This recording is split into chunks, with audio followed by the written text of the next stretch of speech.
चुनाव टलने को लेकर मनीष सिसोदिया की तरफ से क्या कुछ कहा जा रहा है? मैं आखिर में यही कहना चाहता हूं कि भारतीय जनता पार्टी लोकतंत्र की इस तरह से हत्या ना करे। चुनाव आयोग अपने दायित्व को समझे। संविधान ने, बाबा साहब ने, देश की उम्मीदों ने, आज़ादी के इतने सारे जान देने वाले लोगों ने आज़ाद देश कराया और फिर संविधान बना तो इसलिए ताकि संविधान के हिसाब से देश चलेगा, और संविधान ने चुनाव आयोग को ताकत दी तो इसलिए ताकि संविधान के हिसाब से चुनाव कराएगा। मैं चुनाव आयोग को भी कहना चाहता हूं कि संविधान के रक्षा के लिए, लोकतंत्र की रक्षा के लिए अपने निर्णय को, अपने कर्तव्य को ठीक से निभाएं। बीजेपी से भी कहना चाहता हूं कि अगर हार रहे हो तो अच्छे काम करो ना, लोगों के लिए ईमानदारी से काम करो ना। ये चुनाव आयोग के दरवाजे से चुनाव से क्यों भाग रहे हो, डर के क्यों भाग रहे हो?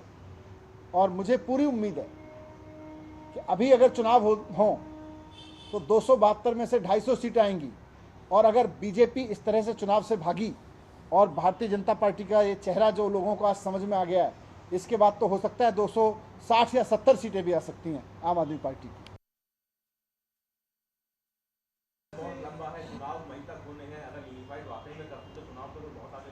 इसीलिए हमने कहा ना कि चुनाव आयोग को चाहिए कि संविधान में दी गई जिम्मेदारी के हिसाब से चुनाव कराए। अगर चुनाव आयोग इस तरह से सरकारों के प्लान्स के हिसाब से झुकने लगे, उनके सामने अगर घुटने टेकने लगे, तो फिर संविधान और लोकतंत्र और चुनाव का मतलब क्या रह जाएगा?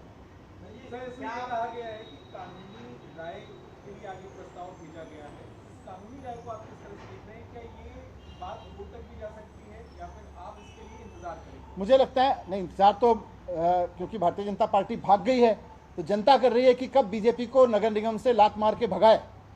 जनता कर रही है कि कब नगर निगम में बीजेपी के करप्शन पे झाड़ू चलाए, और उसी से घबरा के बीजेपी भागी है।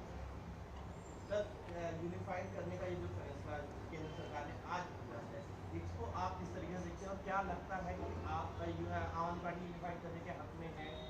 इसके ये एक अलग मसला है। यूनिफाइड का प्लान क्या है, कैसे आ रहा है, क्या आ रहा है, कब आएगा, क्या ये लोग लेके आ रहे हैं?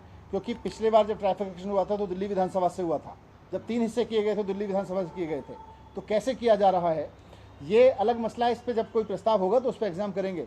लेकिन आज दिल्ली में नगर निगम की चुनी हुई बॉडी की समय सीमा खत्म हो रही है, चुनाव का ऐलान होना है। चुनाव आयोग ने चुनाव की तारीखों का ऐलान करने के लिए प्रेस कॉन्फ्रेंस बुला रखी है 5 बजे, और उसके पहले केंद्र सरकार डरा के धमका के साम दाम दंड भेद से चुनाव कैंसिल करा दे रही है। ये तो इस देश में आज तक नहीं हुआ आज़ादी के बाद से। रूप से ये जो प्रस्ताव है जो केंद्र सरकार कह रही है कि हम इस पर विचार कर रहे हैं, इसके बारे में किसी भी तरह का कम्युनिकेशन दिल्ली सरकार के साथ हुआ है क्या? कोई कम्युनिकेशन नहीं, कोई कम्युनिकेशन।